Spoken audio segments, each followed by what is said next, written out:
Well, good evening, Church Unlimited. Please be seated. I will have to give your regards to the great bishop and let him know that someone has heard of him in New Zealand. He has not labored in vain. It is truly an honor and a privilege to be here with you all. This is my first time in Auckland, and I've had an incredible visit thus far. I've eaten more than I should: lamb, steak, ice cream, butter, and so many incredible things. To be honest, I never really imagined that my story and my life would be used in ministry at all. My father, obviously, has such an incredible presence and such an incredible anointing, and with that comes a bit of pressure to live a certain way. I think the beautiful thing about God's love is it's unconditional, but it's also the thing that's mostly incomprehensible for those of us who don't have beautiful past. It's one thing to talk about the love of God, but when it's time to actively receive it and apply that love to our own insecurities and our own wounds, that's where we begin to struggle a bit. And for me, that struggle was such a process that I never imagined that it would land me here because of that process. And when I started a blog a few years ago that I really never imagined that anyone would see, I was approached a couple of years later to write a book detailing my own memoir, my own journey to understanding who I am and God, and loving myself beyond my own flaws, scars, and mistakes. But before I could write that book, I needed a little bit of inspiration. There's nothing like knowing that you haven't been in trouble alone. And some of the inspiration for me writing that book came out of the book of Ruth, and I wanted to share with you all a little bit of that scripture and how Ruth's story really helped me to come to grips with my own story. And prayerfully, when I close this evening, you will not just see pieces of Ruth's story or my story, but you'll look and see parts of your own. So in Ruth 1:7-8, it says, "Therefore she went out from the place where she was, and her 2 daughter-in-laws with her. And they went on the way to return to the land of Judah. And Naomi said to her 2 daughters-in-law, 'Go, return each to her mother's house. The Lord deal kindly with you as you have dealt with the dead and with me.'" It's interesting at this point in the text that though Naomi has lost her husband and her 2 sons, that when she's having this conversation with her daughter-in-laws, whose names were Ruth and Orpah, that she groups herself in with the dead. She says that, "As may the Lord deal kindly with you as you have dealt with the dead and with me." I don't know about you, but I've had these instances in my life where a part of me had to die. That I was in a situation or a relationship or facing a challenge or a mistake that required a part of me no longer remain. And the difficult thing about losing something and having a part of you die is that you have to survive. In spite of your pain and in spite of what you've lost, that you don't get to die with the thing that hurt you. So for me, when I am growing up in this Jake's household and I'm learning that there are a lot of things I don't quite understand about God and church and how can you have a relationship with God but still struggle as a person, and it seems like everyone has it all together but me, and I come into church and everyone's worshiping and no one's talking about the things that had to die before they had that relationship with God. We do such an incredible job of coming in and getting dressed up and worshiping, but what do we do with the people who don't have it figured out just yet? There are so many places outside of the church that welcome you within your own dysfunction. And I don't know if this is true in Auckland, but sometimes you come into church and you have to feel more perfect than you felt when you were in the club. Wait, I know you all don't go to the club. I mean, that you have to feel like when you come in here that you're not hurting anymore. So how then do we really teach that his strength is made perfect in our weakness when we're all pretending we're already perfect? That I had this one encounter with God and all of a sudden it clicked and I got everything right. See, I couldn't afford to believe that, and so instead of pretending, I just decided to not try at all, which is even more dangerous than trying to at least attempt to live a life that you think God would bless. And so I'm growing up in church, and this is such a beautiful congregation, and I love how we all do church a little bit different. So I'm going to tell you all how we do a little church in Dallas. Do you all know what shouting is? Yeah. Yeah. Shouting requires, it's a rhythmic type of praise in which the spirit is high, and I'm not exactly sure what happens because I'm going to be very honest, I don't know how to shout. I don't know if your feet start burning or how you kick off the shouting. It seems like something, I really want to learn how to do it, but have you ever seen Double Dutch where you don't exactly know like when to jump in the ropes? That's how shouting feels at the Potter's house. That if you don't really have rhythm, then you don't always know exactly when to jump in. And so what you're supposed to do when you can't shout is at least, clap. But once again, rhythm is a challenge that God is yet working with me on. And so I don't exactly know how to clap on beat either. And when you're in church, and that we're joking about it now, but when everyone around you is shouting, and you don't know what to shout about or how to even pretend to shout, you don't exactly understand what's going on. That is increased even more when you go into the restroom and see the very person that was shouting talking about someone on the front row. And you begin to wonder, if God is so great, why are church people so mean sometimes? And because that was the only world that I had ever known, I didn't feel a part of it. And I certainly, in my book, Lost and Found, I said I did not want to be a part of the tales of the pews.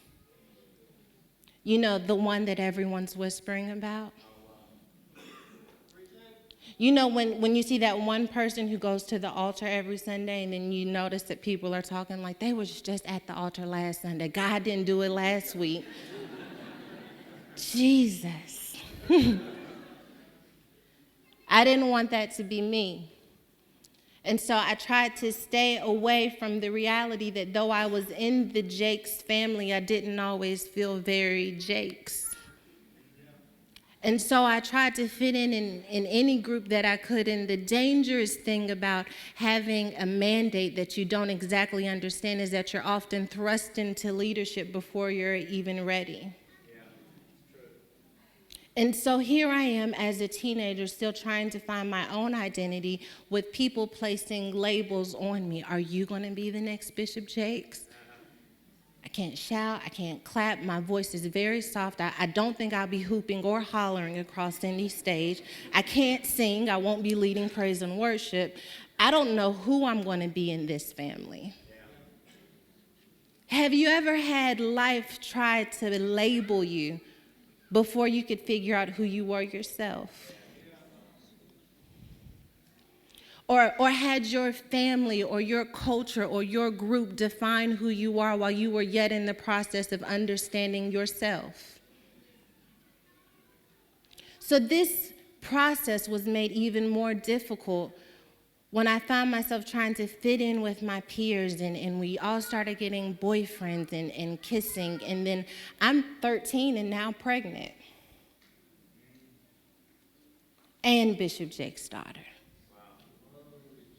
And you cannot hide a pregnancy. When everyone else had their own struggle and their own issue, they got to go home and no one had to know about it because they could put on a mask and pretend that they were okay. But what happens when your struggle is standing beside you? Pregnant at 13, had my son at 14 years old, and I'm still supposed to hold my head up high. When people cringe when they hear your truth, when you cringe when you hear your truth. How do you deal with the death that happens as we try to survive in life? That now my self-esteem is gone. That now I no longer have any confidence, and now the stares and the rumors and the gossip are crucifying me more than the mistake itself did. What do you do when life doesn't spare its rod on you? And you're supposed to come into church and worship, but you can't worship through the shame.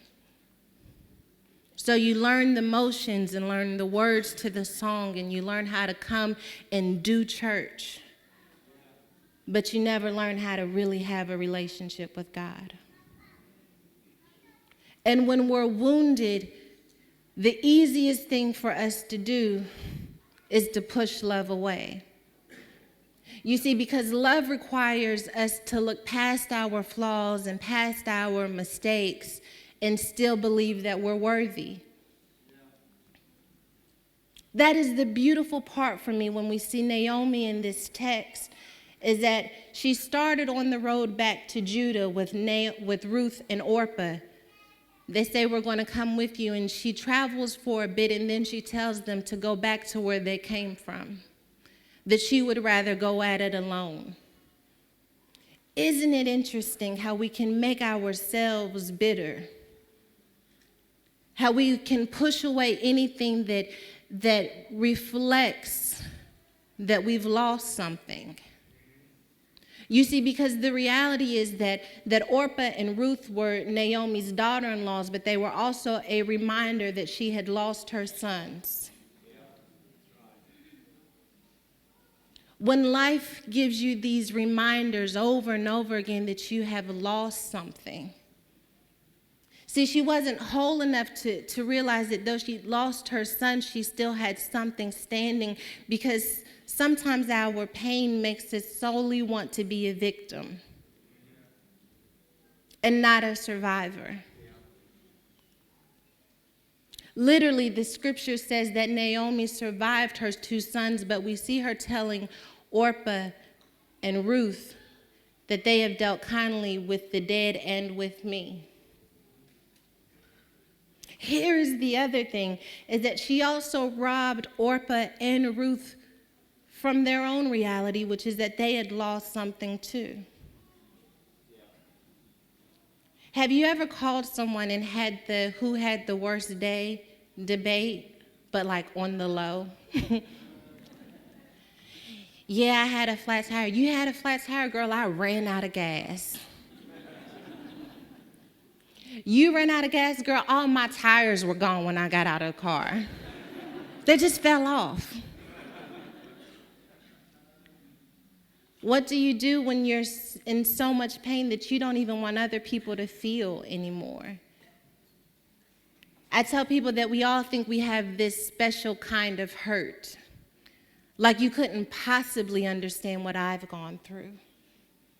Yeah, healing was possible for you, and the Lord can deal kindly with you, but he can't deal kindly with me because I have this special, unique kind of pain. When we have enough faith and hope for someone else, but none for who we are. We believe that God can do exceedingly and abundantly above all that we may ask or think, as long as we don't ask or think it. We know all the scriptures, but when it's time to activate that in our own wounds and in our own situations, in our own circumstances, we're too afraid to let God in. Because it would admit that maybe we weren't as okay as we led everyone to believe. We have this get over it generation. That's what we see Naomi basically telling Orpah and Ruth that you all go back to your mother's home and the Lord deal kindly with you when you all are able to get over it, but I can't. And so we force people to pretend that they're healed instead of allowing them the beauty of the process that comes with God doing a work within us. Or worse, we find ourselves like Naomi, just saying that we'll go at it alone. And that's where I was after I had my son. I knew, okay, well, I don't fit in church now. And now I have this beautiful baby boy who I have to somehow make him proud that I'm his mother, even though I'm not exactly sure what he should be proud of. And so I found myself on this fast track trying to graduate from high school early, and I managed to graduate from high school early, and then I need to go to college, and I need to take all of the classes possible in college. And in each attempt that I had at trying to clean up and trying to rush through this process, it fell apart time after time again because I was trying to fix a mess that I had gotten myself into, and I never once stopped and asked God for help. Somehow I felt that if I could fix my life, that I would then hand it over to him. Isn't that crazy how we feel like we'll get our lives together over here on the side and then we'll give it to God? Like God doesn't have time for us. He breathed breath into us. He is the very rhythm of our heartbeat. He smiled when he created us. Yet when we do something that makes ourselves frown, we imagine that somehow he could no longer be proud of what he created. Yet our breath is a very promise that he still has hope for us. I have this belief that life is designed to drain us of our hope. That we're going to have obstacle after obstacle and challenge after challenge, and it is our mandate as believers to rise to the occasion of love, of trusting God's love. That in spite of what we've gone through and in spite of what we've experienced, that God still has hope for us. But if you're like me, it's difficult to believe that, and so you try to create your own hope. And how do we do that? We pour hope into situations that are hopeless. As if somehow if I can revive another person or if I can pour hope into this situation, then I will be validated enough to know that my existence still means something. We often turn relationships or opportunities that were meant to teach us something into charity. We make other people our gods. We pour all that we have in them just so that they can say, you're okay. You're still lovable. I see all of who you are, and I'm okay with that, because at the end of the day, we don't understand who we are, and we don't love who we are. And if another person would say it, then maybe we could believe it. Have you ever been so insecure that you just needed another person to be your stability?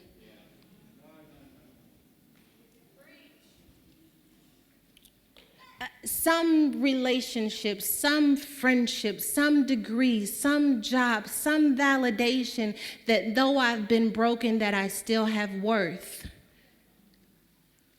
We abuse abnormal use of a person to feed our own insecurities. All because we're too afraid to trust what we've heard all along, which is that God's grace is sufficient for us.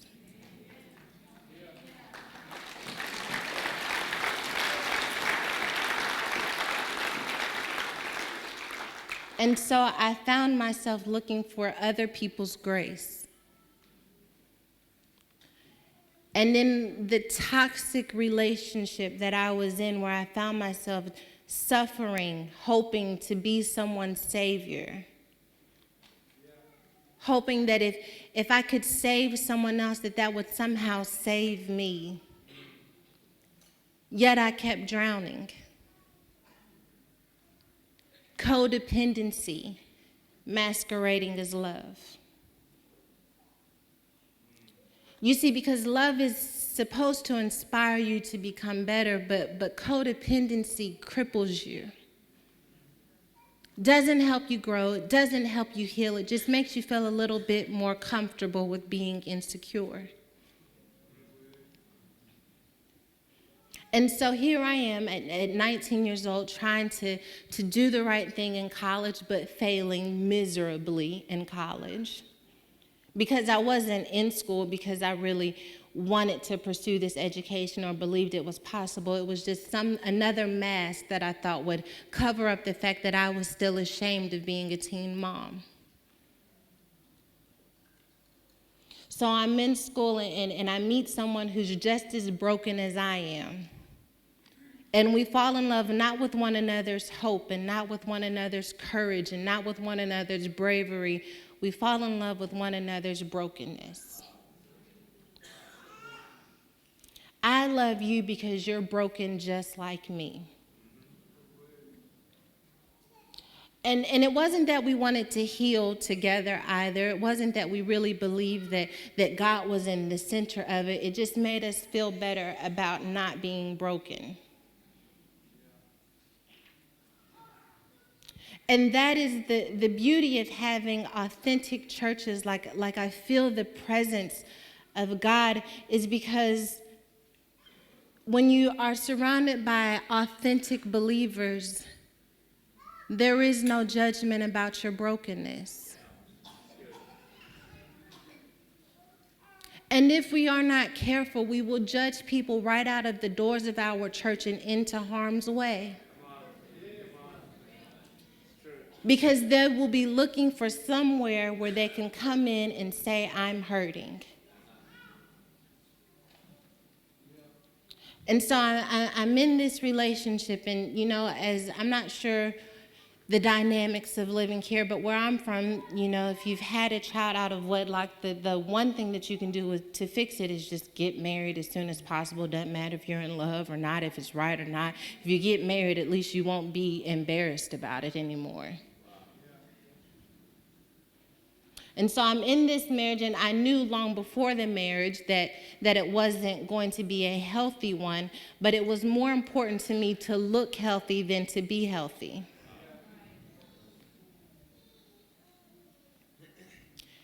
And so over and over again, these attempts at me creating a mask were ripped off over and over again. Dropping out of college because my grades are sinking. So now all that I have left is this relationship that I know isn't really great for me, but I can't afford to say I failed at college and I'm a teen mom and nobody wants me. How interesting it is that we look for love in all of the wrong places while God's love is there all along. We just don't trust it. We just don't trust that his love could really apply to our situation. Yeah, he was able to love so-and-so, but what she did wasn't as bad as what I did.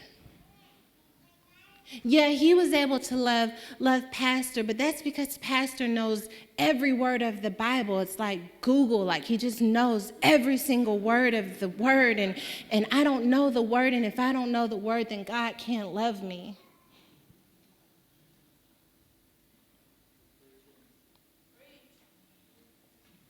So here we are, lost in a world that we created on our own, with no help, no guidance, no wisdom from God, trying to pretend that we found our way after the pain. We're all trying to be survivors, But the key to surviving is to really be alive after whatever happened to you happened. That we spend so long focusing on what hurt us that we never really check to see who we became after the hurt. That maybe we were broken and maybe we were damaged, but maybe there was wisdom underneath that. And maybe I'm strong enough now to apply the wisdom of before. Maybe I don't have to be afraid of being that person again. Maybe I don't have to be ashamed that I was that person in the first place because I needed that person to be who I am today. When will we stop forsaking the footsteps that it took for us to come into having an encounter with God? When will we stop judging ourselves long enough to receive God's grace? See, the reality is that most of us aren't looking for a license to do whatever we want. The reality is that most of us are punishing ourselves over and over again for some things that happened 10, 20, 30, 40 years ago. Generational punishment. In our families, in our lives, in our communities, generations of punishing our truth. The very building block that God needs to build a monument for his glory is our truth, yet we're too ashamed to admit who we really are. And so for me, my breaking point came when I realized that I could no longer keep pretending and living this facade. Is when I shared with you, I'd started a blog, and at the time I was still married to my previous husband, and he was expecting a child with another woman, and I was at a critical point in my life because I had to make a decision on whether or not I could afford another public mistake in church. Can I divorce someone? Can I look like I got it wrong again? When I'm trying so badly to look like I have it all together, can I admit that I'm still hurting, that I'm still broken, that I thought I had it figured out, but I must have gotten it wrong, that I really didn't ask God what to do with my life, that I was working on it and I was going to give it to him, but now I've made an even bigger mess than I was in before? Can I afford to be that honest with God? Can I afford to bear the stare of other people? See, the beautiful thing about being connected in groups of people is that your story may be the story for a little bit, but someone is bound to do something else that kind of gets the spotlight off of you. And once the spotlight is off of you and you know that you've done something that could potentially bring the spotlight back on you, you really have to decide whether or not you can withstand the judgment of people. And so I had to ask myself a question, and that question was, are you going to make people's opinion your God? Are you going to live your life dictated by the opinions of others? Or are you going to be humble enough to admit that you really need me in this situation? In order for God to have full reign and full dominion of your life, you may have to unravel all of the things that you created trying to fix yourself. That many of us have performed our own surgeries and had no clue what we were doing. See, the beautiful thing about handing God over our lives is that he is the master surgeon. That he knows exactly how much pain we can bear, even when we don't. Some of us are broken over wounds we self-inflicted. Some of us are hurting over wounds we self-inflicted. I got myself into this mess. It would be so easy to blame someone else. I would love to blame someone else. But what do you do when you created your own storm? Created the clouds and felt the raindrops. from your own storm of depression, your own storm of insecurity, your own storm of low self-esteem. When we had the umbrella of grace hovering over us, that we chose instead to live our lives in such a way that we couldn't trust the very God we said we loved. And so I have to make this decision on whether or not I'm going to be able to stay married, and whether or not I'm going to be able to take the opinions of other people again. And I will tell you, one of the final breaking points for me was when I was at the time living in Virginia, and I was trying to figure things out, and I'm still going through the motions and pretending, and I'm cooking dinner, and my ex-husband, now gave the story away, there you have it, is helping getting my daughter ready for bed, and I look outside and I see his car running, and which is quite interesting, because if you're inside, your car doesn't need to be running. And so I kind of knew immediately that there was going to be another woman in the car waiting for him. And so I tried to have a pep talk with myself, if you will, and that pep talk was a little bit something like, don't be yourself if there's a woman out there. That means don't be violent. Don't, because sometimes you have to mentally prepare yourself to not be yourself, And so I went out there, and I had forgot the pep talk when I had got out there, because it's one thing to think something, it's another thing to see something, and it was all very confusing for me. All I know is that by the time they called the police on me, that I was very confused as to what to happen, and the officer told me, what seems to be the problem here, ma'am? And I said, well, my husband brought his girlfriend to our house, and I had a problem with that. And the officer goes, I see how that could be an issue. I'm going to go talk to them. And I was like, that would be perfect. If you would go talk to them. And as much as I wanted to be angry at him and angry at her, and I wanted to be a victim, a part of me knew that I had to take ownership for the fact that I knew what I was getting myself into. That I couldn't afford to be the victim any longer, because I was the one who victimized myself. When I chose to not believe that I was still worthy, that my life still had value, that I was more than what hurt me, that I could still really, honestly, and truly hold my head up high, and that I could become God's love here on earth if I could only open up enough to believe in myself again.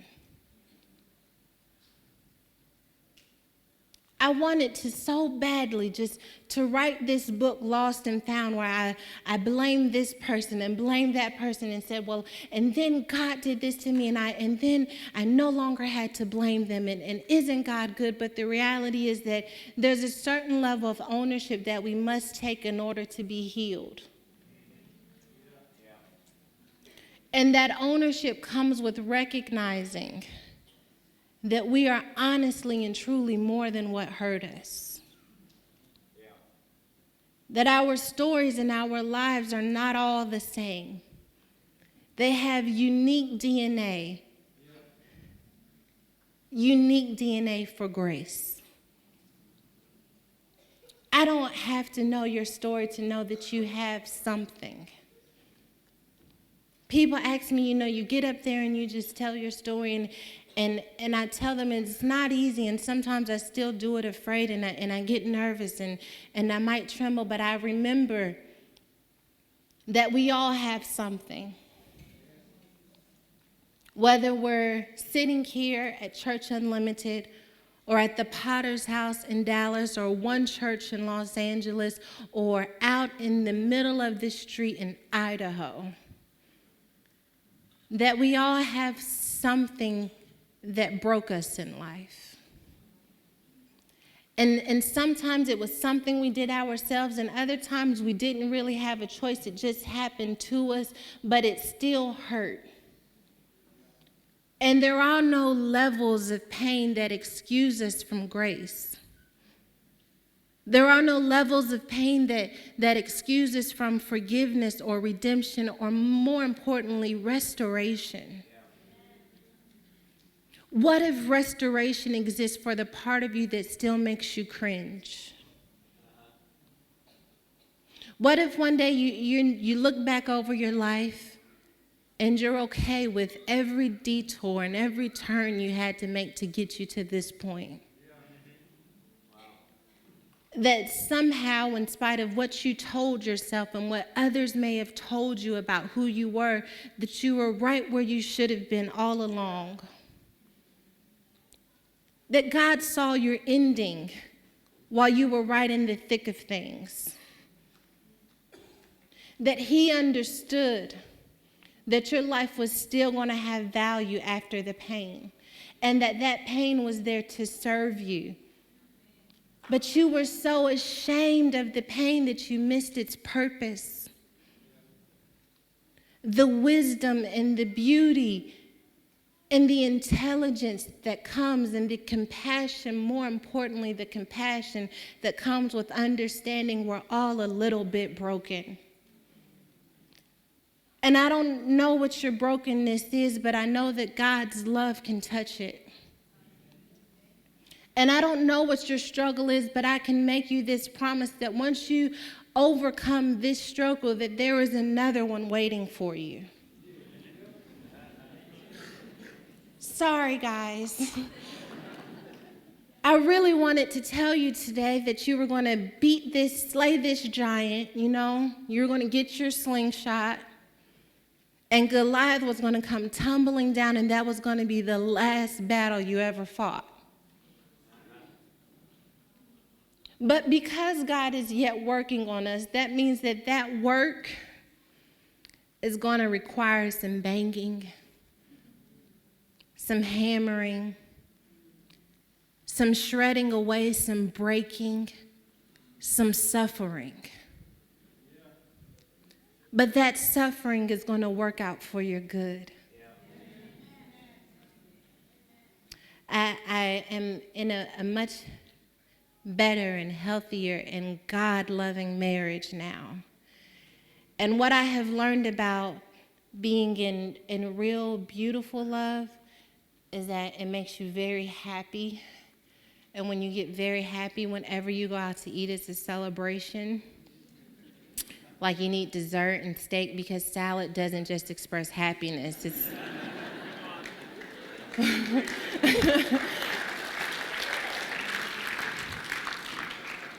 what I'm saying is that being in love makes you fat.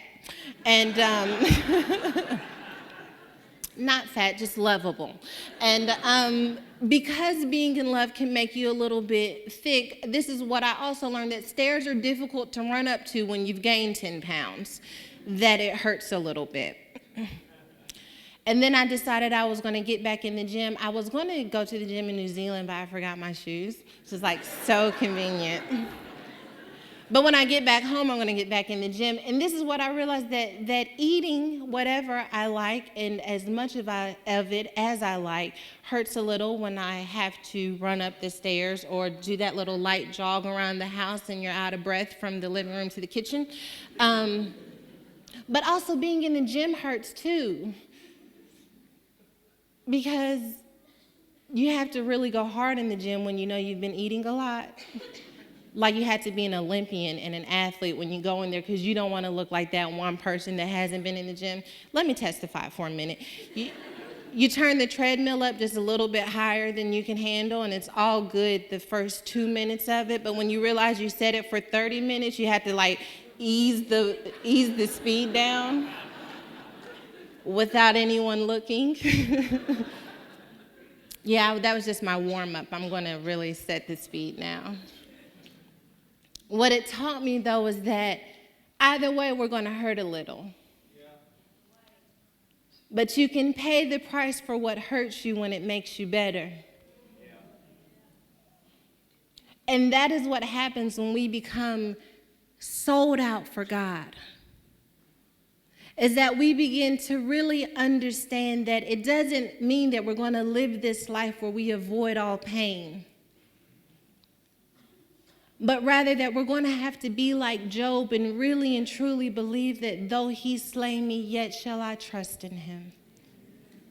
Because I know these lashes, these wounds, this slaying is going to make me better. And because it's going to make me better, I can pay the price of surviving. And that is what I want to encourage you all to do as you go about your own lives and you face your own past and you face the giants that are yet to be revealed in your life. That you recognize it's going to take tremendous work. At the time that I married my incredible, amazing husband, I was like Miss Independent Woman, like with a ringtone and everything about it. And I was like, you are getting the real deal Holyfield, baby. You better... I've finally fallen in love with myself. I finally know who I am, and I'm proud of who I am, and I feel as together as I was on that level. And then I recognized that the new dimension that I was on, the new level in our marriage, would require that I go even deeper into myself. And now I have someone who's really challenging me to grow in love and grow in Christ, which is really difficult when you were like, already together. And it's like I worked so hard to get to this level where I had everything figured out, and now you're telling me I'm not perfect and I'm just not able to receive that right now. What? I have an attitude sometimes. Listen, attitude is good for you. It teaches you something, and you can't even justify anymore who you once were. That as God takes us to the new level, that there are going to be moments like we find with Naomi, where you've been stripped of everything you thought you knew about yourself. And you're having to trust God with who you are now. And the beautiful, gracious thing about our God, and as we learn in the book of Ruth, is that Naomi had a Ruth with her. Sometimes God will send someone in your life who has keen perspective on what you need in the moment. That it may be your pastor, it may be someone you follow on social media, or it may be your husband who helps you to see areas not only where you need to grow, but that you won't do it alone. And in the book of Ruth, Ruth makes a commitment to Naomi, and she says, where you go, I will go. Your people will be my people. Your God will be my God.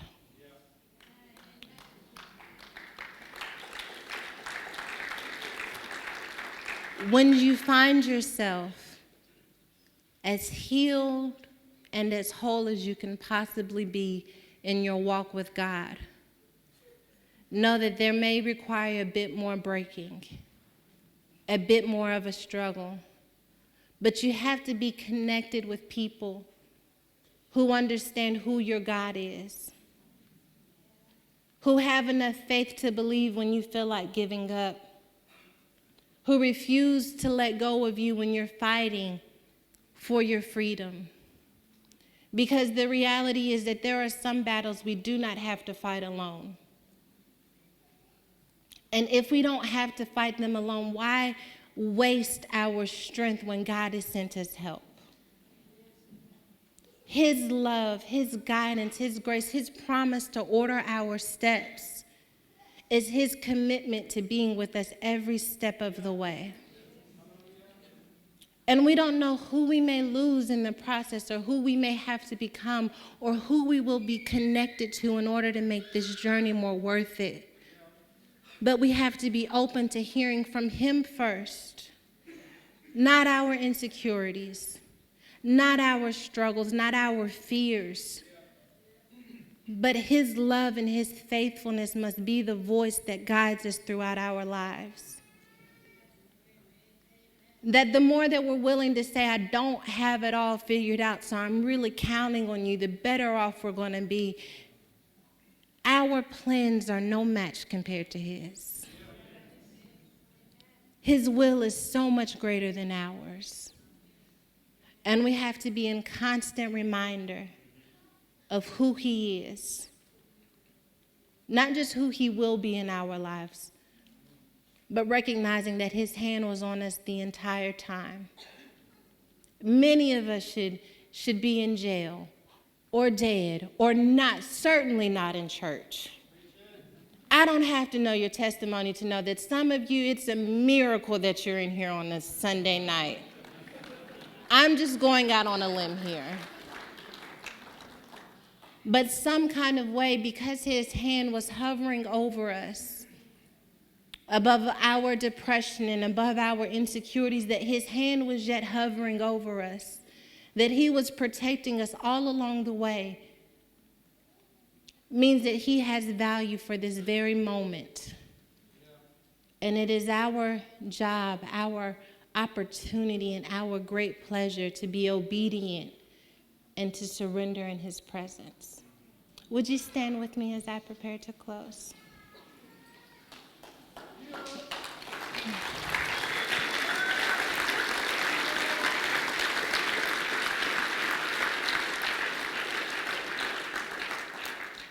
You know, it is not often that a girl like me, who was as insecure and as fearful as I am, has an opportunity to travel literally across the world to share my story. But I know that it is only because of the grace of God that this opportunity exists for me. That had it been left up to me, I would have never chosen to share my pain or to share my fears because I was afraid of the judgment. But when I look back over my life now, I recognize that I learned at a very early age to withstand rumors and opinions, because when you're a teen mom, you kind of get tougher, and when you've had certain things happen to you, it teaches you to not really care what people think. And then I realize now that maybe I had to learn that at an early age so that I could share it in moments like this. I don't know what happened to you. I don't know what courage is being built inside of you, what faith is overflowing inside of you. But I know that true alignment with God comes with bringing all of who you are into your relationship with him. Even the things that you may be ashamed of, the family secrets that no one dares to say, maybe the very intimate conversation that you need to have with God to unleash your healing. It is my prayer that during our time together that you not just heard my story or heard Ruth's story or heard Naomi's story, that a part of you heard a little piece of God whispering into your soul saying, as I have been with them, I am with you also. That you don't have to cry or be ashamed or be afraid any longer, because as I was with them, I am with you also.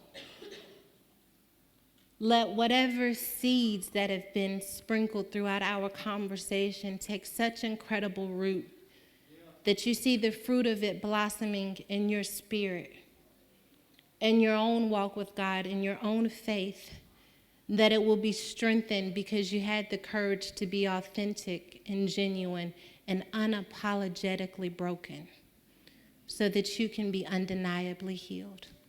Thank you very much for your time.